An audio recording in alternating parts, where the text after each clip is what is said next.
नमस्कार दोस्तों, आप सभी का स्वागत करते हैं डी के शेरिया वाइब्स में। आज हम हैं शिव कॉलोनी पार्ट 1 में और यहाँ पर B R Ambedkar charitable trust है, उसके द्वारा बाबा साहब की जयंती को बड़े धूमधाम से मनाया गया है।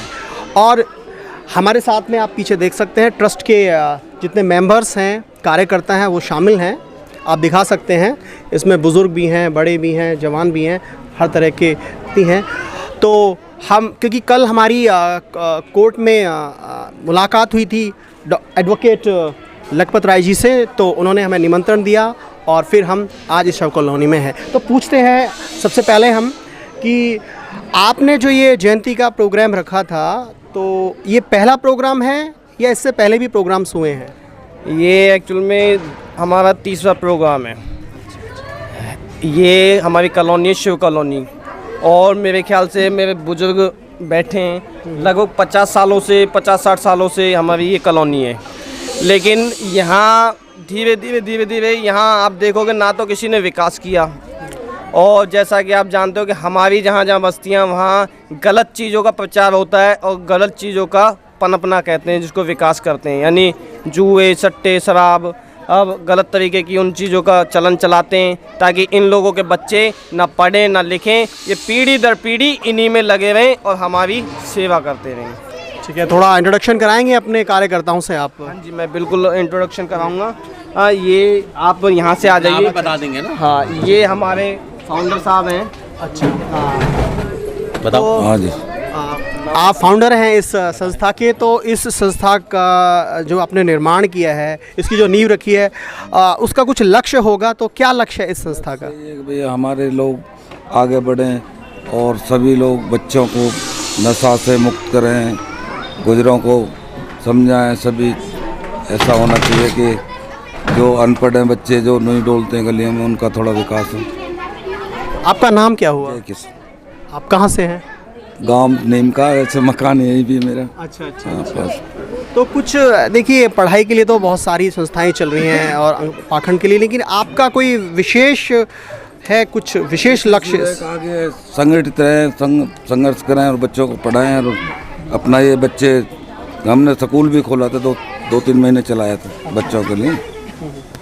ये इसमें जो ये कोरोना टाइम में भी चलाया था थोड़ा सा।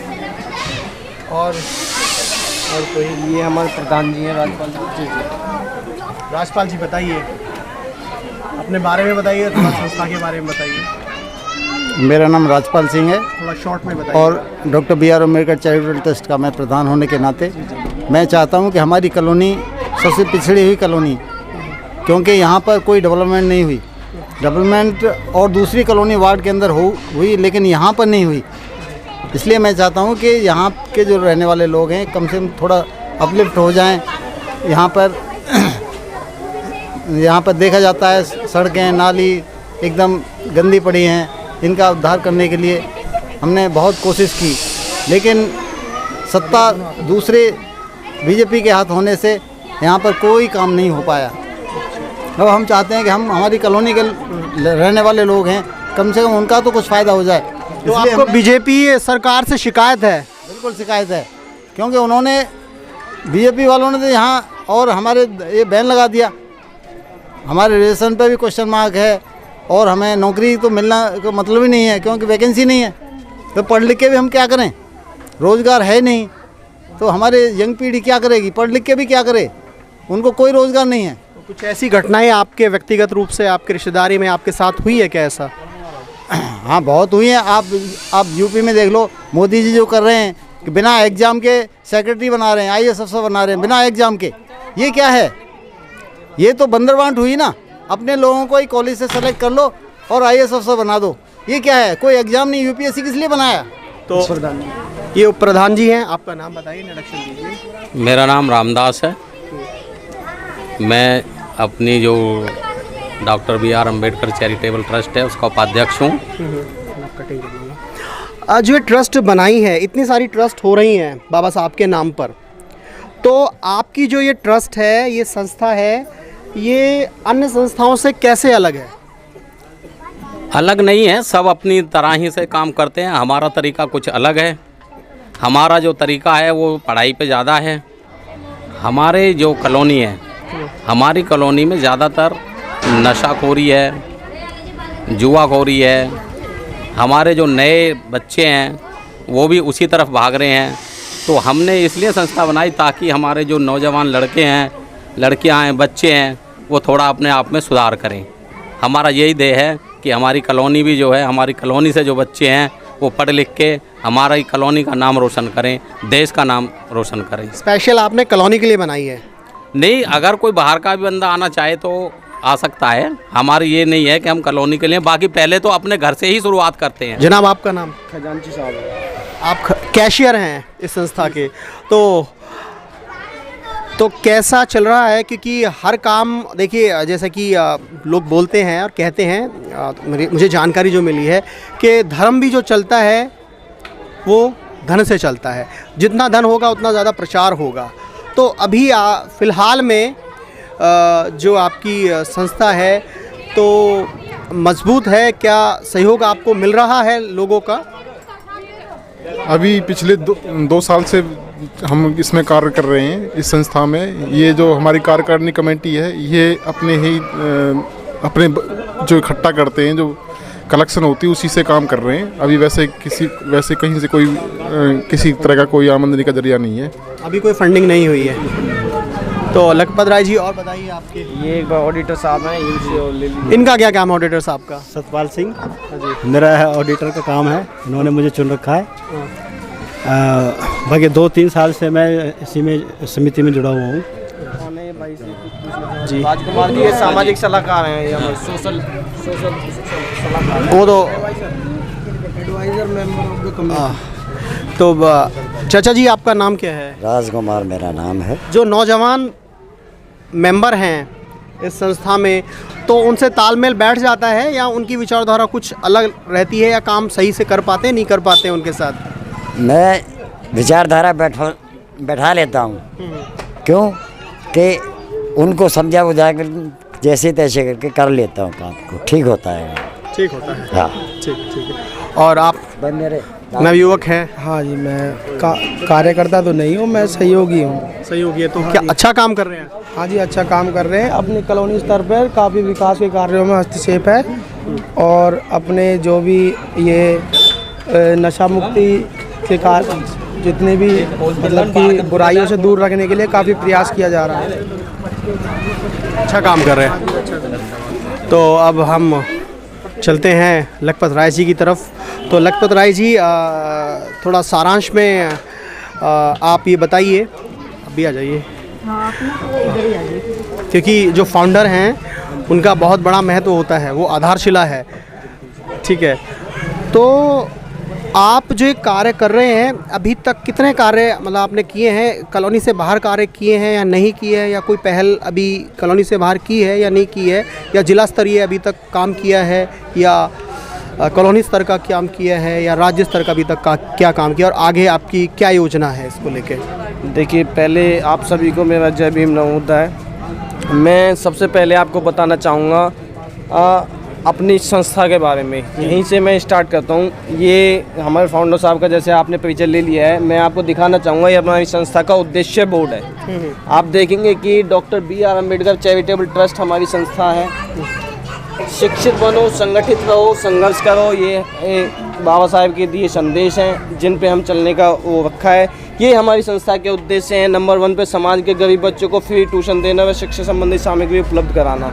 इसी पे हमने जब फाउंडर साहब ने हमें संस्था के लिए ऑफिस उपलब्ध कराया, तो हमने 3 से 4-5 महीने तक बच्चों को फ्री ट्यूशन देने का काम किया। उसके बाद जैसा कि बाबा साहब के विचारों को अपनाना और उनका अधिक से अधिक प्रचार प्रसार करना, हमने बाबा साहब के विचारों को अपनाया है और उनका प्रचार प्रसार करते हैं। जहाँ भी जाते हैं उन बाबा साहब की बातें करते हैं और सारे उद्देश्यों पे काम कर रहे हैं। रही शुरुआती दौर की कि आज हमारे 2-3 साल हो गए बाबा साहब की संस्था को स्टार्ट करे हुए, लेकिन क्या है कि यहाँ लोगों में जागरूकता का अभाव है। बहुत मेहनत करनी पड़ती है। लोग यहाँ मतलब एक कुछ गुटबाजी बना लेते हैं, कुछ बहुत मेहनत है। लोग आपने देखा भी होगा, आज आपने इंटरव्यू देखा है कि लोग घरों से जिन बाबा साहब ने उनके लिए इतना कुछ किया कि अपने परिवार तक का बलिदान दे दिया, और वो लोग आज बाबा साहेब को समझने में इतने नादान बने हुए हैं कि उनकी श्रद्धांजलि देने के लिए वो अपनी देहरियों तक नहीं छोड़ते, कमरों से नहीं निकलते। बताओ, ये बड़े दुख की बात है। मुझे इस बात का बड़ा फील होता है कि एक महापुरुष ने, जिसने हमारे लिए, हमारे बच्चों के लिए, हमारे दादा परदादाओं के लिए अपने जीवन को न्यौछावर कर दिया, अपने बच्चों को न्यौछावर कर दिया, और वो लोग आज उनकी श्रद्धांजलि देने के लिए अपने घर से नहीं निकलते। ये बड़ी शर्म की बात है। मैंने लोगों को व्हाट्सएप में कितने के दिखाऊंगा, व्हाट्सएप भेजे हुए हैं, फ़ोन किए हुए हैं, ढोल बाजे के साथ मेरी कार्यकारिणी कमेटी टीम गई है लोगों के गलियों में। आप जाते हुए अपने हमारी 1-2 गलियों को निकल के जाना, ये सारे फ्लैक्स हमारी संस्था के नाम के साथ आपको उनकी गलियों में भी नजर आएंगे, उनके घरों के बाहर भी लगे हुए हैं। लेकिन और हम उनको बताएं कि भाई कल का प्रोग्राम है, वहाँ आना है, और आज भी सुबह ढोल बाजे के साथ लेने गए। लेकिन अब वही है कि ये मतलब एक विडम्बना कह लो कि भाई हम लोगों को इकट्ठा करना चाहते हैं, लोगों को जोड़ना चाहते हैं, नौजवान पीढ़ी के भविष्य के बारे में सोच रहे हैं, और लोग अभी तक वो भावनाओं में पंचे हुए हैं। मेरा सीधा सा प्रश्न रहेगा, फाउंडर साहब से भी रहेगा, और आपके कमेटी मेंबर हैं? हाँ, ये उप प्रधान जी हैं। जो ये जातिवाद है, इसको हम कैसे ख़त्म कर सकते हैं? मतलब आपकी अपनी निजी राय क्या है इसमें, शॉर्ट में बताइए हमें। देखिए, मेरा तो ये कहना है, अगर बच्चे शिक्षित हो जाएंगे तो जातिवाद अपने आप ख़त्म हो जाएगा। हमारे बच्चे ज़्यादातर क्या है, दूसरों की बातों में आ जाते हैं और वो पढ़ते लिखते हैं नहीं, नशाखोरी में और मार धाड़ ये उल्टा सीधा करने में लग जाते हैं। अगर हमारे बच्चे शिक्षित होंगे तो वो दूसरे समाज के लोग भी उनसे मिलने आएंगे। ठीक है, प्रधान जी फाउंडर हैं आप बताइए, इस जातिवाद को कैसे ख़त्म किया जा सकता है? मतलब बिल्कुल, क्योंकि मैं दो जो हमारे पक्ष हैं, वाल्मीकि समाज और जाटव समाज का एक साथ रहते हैं। कहीं गांव में, शहर में आप जाके देखिए, दोनों का रहन सहन एक साथ ही होता है 99%, लेकिन फिर भी उनके आपस में 36 का आंकड़ा रहता है। संबंध अगर खुल जाए ना, हाँ, बिल्कुल, तो जब सारा जातिवाद खत्म हो सकता है, और उसके बाद और जातियों से भी खुल जाए तो बढ़िया है सारा सभी कुछ। देखिए, बिल्कुल बहुत ही जबरदस्त बात कही है इन्होंने, बहुत सब में खुल जाए। बिल्कुल, अब क्या होता है, अगर भाई जाट में ये उसके धोबी जाट हैं, कोई चौन और हैं, कोई कुछ है, उनमें भी नहीं खुल रहा। आपकी बात तो अलग है, उनमें भी नहीं खुल रहा। हमारा तो उसमें भी जाति बन रही है। अच्छा। इधर सोनीपत साइड में अलग है तो उधर नहीं करते रिश्ता, भाई ये तो चानौर है, ये जब तक खत्म नहीं, अलग अलग जातियां बना रखी हैं। हाँ, तो ये तो जब तक सारा नहीं समझ में आएगा पब्लिक के में, जब तक नहीं खुलेगा। कहीं मुझे ऐसा लगता है कि जो शिक्षा मिल रही है, जैसे आपने कहा प्रधान जी कि शिक्षित होंगे तो जातिवाद खत्म हो जाएगा, लेकिन मैंने बहुत से ऐसे व्यक्तियों को देखा है, शिक्षित हैं वो, लेकिन उनमें जातिवाद एक अनपढ़ या कम पढ़े लिखे से ज़्यादा है। इस बारे में आपका क्या कहना है?